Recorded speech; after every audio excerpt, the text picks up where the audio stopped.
Okay, so as in the last video, we have discussed about the osmolarity. So in today's video, we'll be going with like if you take less water or like less intake of water would be there, then what will gonna happen? If we'll take less water, then EDH will be released. What is EDH? EDH is anti-diuretic hormone. It will be released from the pituitary gland.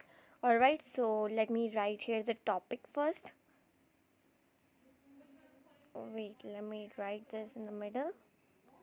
If you have less intake of water, intake of water, all right, water,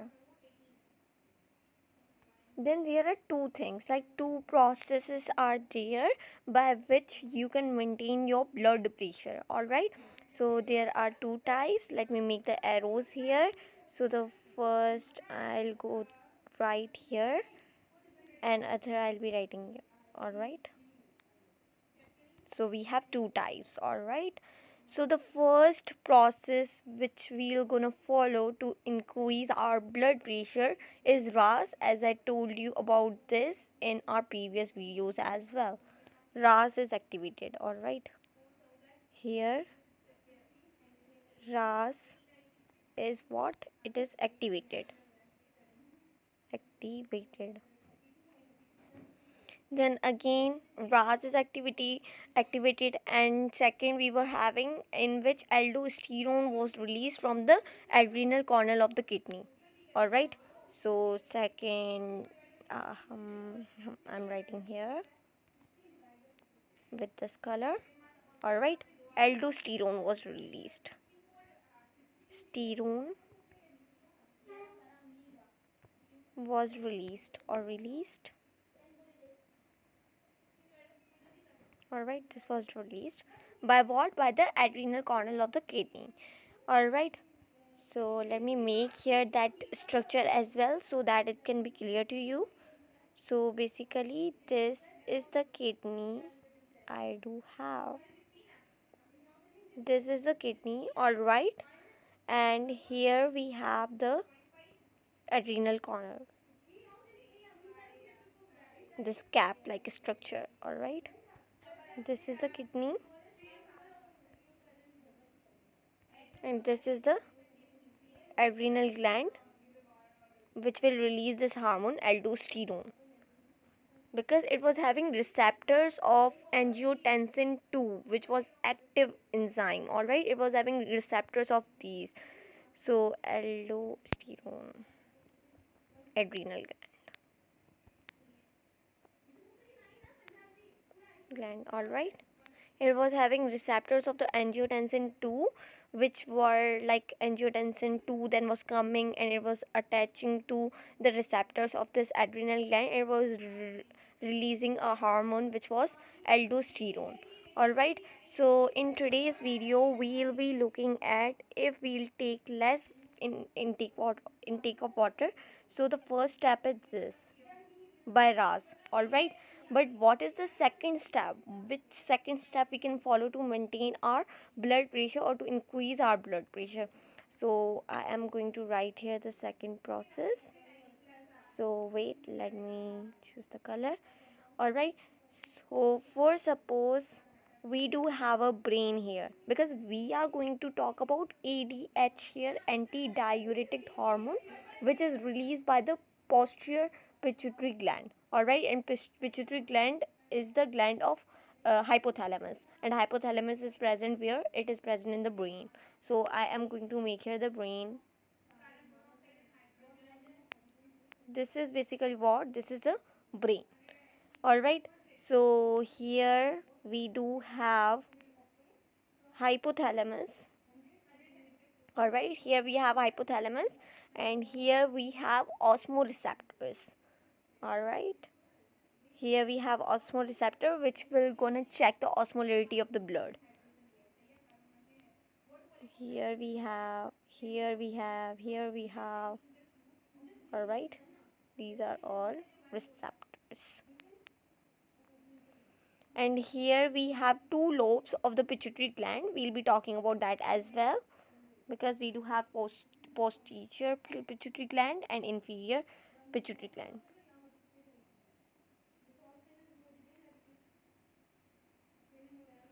This is the first lobe,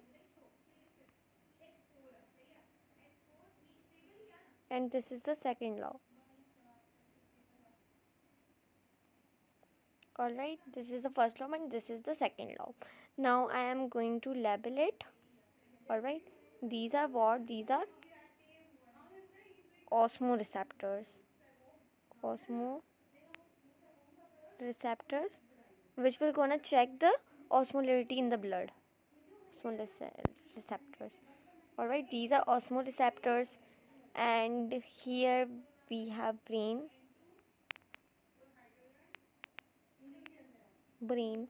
Alright, this is what? This is hypothalamus.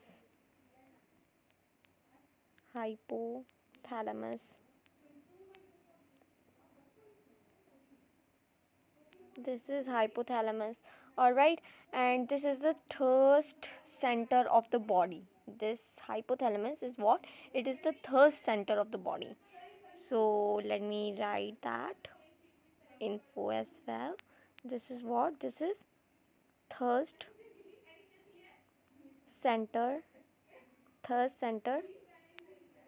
of the body.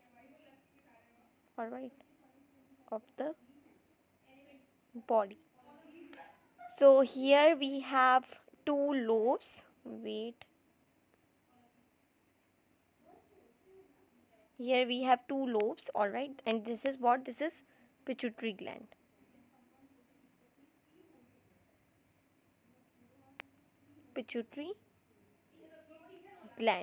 Alright, and we do have two lobes of the pituitary gland, as I told you before as well. So we do have two lobes of the pituitary gland, and what those two lobes are? Wait, let me write here. Alright, so the first one we have, that is inferior. Alright, wait, let me write that down. Inferior pituitary gland.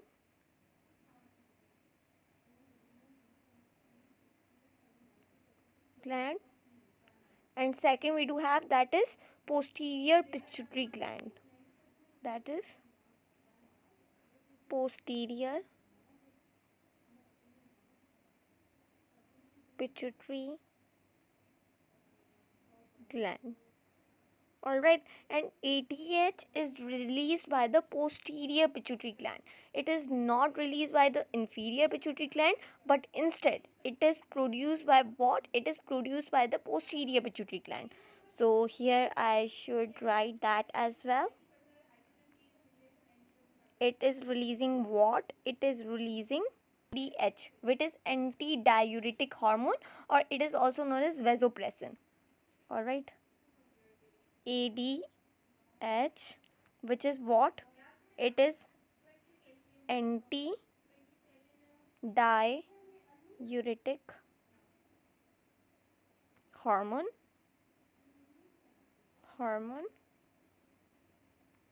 or it is also known as vasopressin.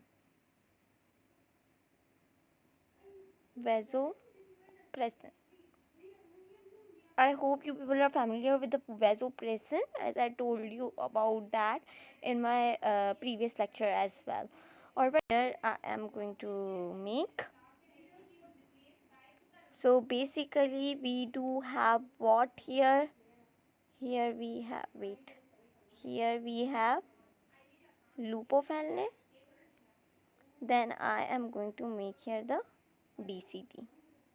This is a little bit up, going to make it a little bit down. Alright, here. Alright, this is what? This is DCT, and again ultimately here what we have the collecting duct. Here we have what? Collecting duct. Alright, so I should label it. This is DCT, which is distal convoluted tubule, and this is what? It is a collecting duct. Collecting duct. Alright, this is collecting duct and that is DCT. And here I am going to make small paratubular capillary so that I can show you how reabsorption happens. So here is our paratubular capillary.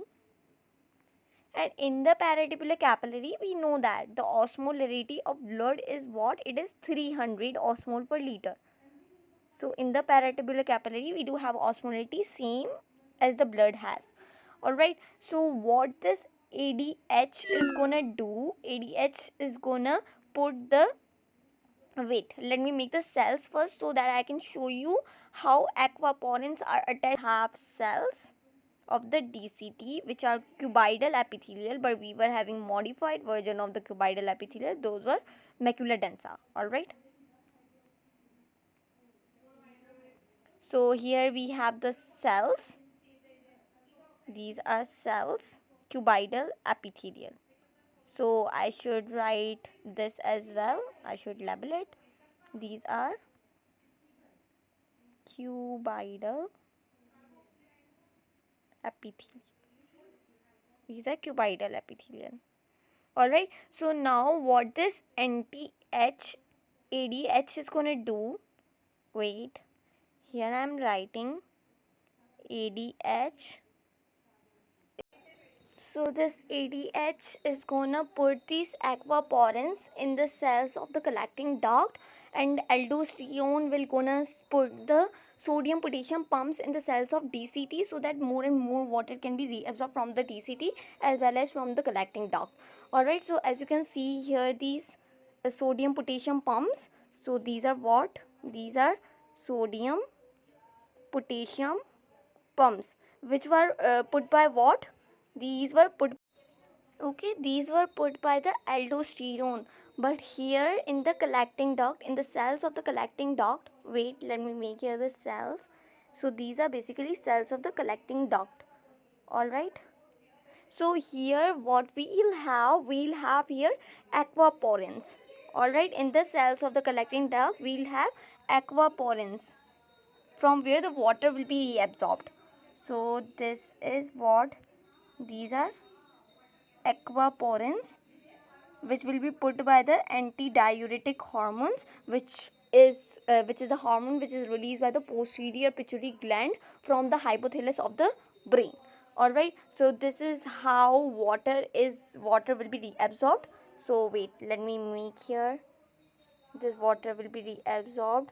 Alright, and from here 3 sodium ions will be reabsorbed, and from here 2 potassium ions will be taken off, like will be secreted. So this is how aldosterone and anti-diuretic hormone works, how this helps in the increasing of the blood pressure when you take low water or you take less water in your body, then how anti-diuretic hormones maintain your blood pressure in the body, because we know that glomerulus want 125 mm of Hg pressure to proceed. Alright, so when this will not get 125 mm of Hg pressure, it won't be like it won't proceed. Alright, so in the glomerulus we know that we do have filtration pressure. Net filtration pressure is 10 mm of Hg, and the pressure which was present in the glomerulus was 55 mm of Hg. So it needs 120 mm per minute, like 125 milliliter per minute blood should be gone to the kidney so that it can be purified. Alright, so this is how this system works. In the next video we'll be discussing about the next topic, which we have the reabsorption is done, of course it is done. So we will talk about formation of dilute or concentrated urine, which was like formed by the juxtamedullary nephron, because we know that juxtamedullary nephron are like working for what? These are working for the concentration of the urine, either that would be concentrated or diluted. So what structure is responsible for that? Juxtamedullary nephron is responsible for that. So in the next video we'll be talking about that. This was all for today.